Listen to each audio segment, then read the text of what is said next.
It was meant to be the holy war that would finally reclaim Jerusalem. The Pope had called for it, the greatest knights of Europe had sworn to it, and a grand fleet was assembled to carry them to victory. So how did a holy war against Islam become a horrifying act of betrayal against the biggest Christian city in the world? This is the story of the crusade that went horribly wrong. This is the full story of the Fourth Crusade. In 1202, a massive army of French and German knights gathered to launch a new crusade. Their plan was brilliant, to strike at the heart of the Saracen Empire in Egypt and then march on Jerusalem. There was just one problem: they had no ships.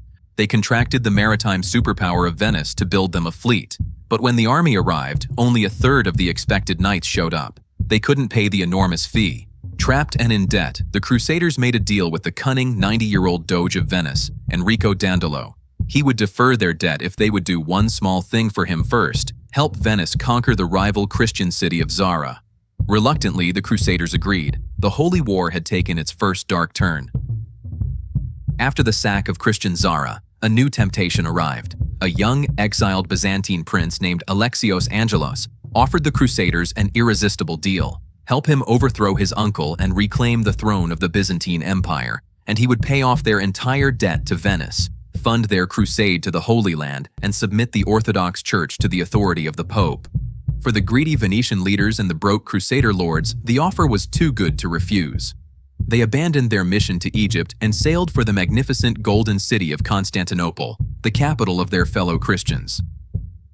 The Crusaders successfully stormed the city and placed their prince on the throne. But the new emperor quickly found that the Byzantine treasury was empty. He couldn't pay. Tensions exploded, and after a series of riots and fires, the Crusaders, feeling betrayed and trapped, turned on the city itself. In 1204, they unleashed a 3-day sack of unimaginable brutality. They slaughtered their fellow Christians, looted 1,000 years of treasure, and burned a library of priceless ancient knowledge. Holy relics were melted down for gold. The greatest city in Christendom was left a smoldering ruin. The Fourth Crusade never reached the Holy Land.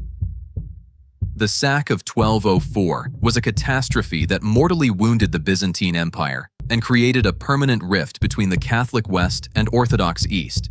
It was a holy mission consumed by greed, a tragic testament to the corrupting influence of power and wealth.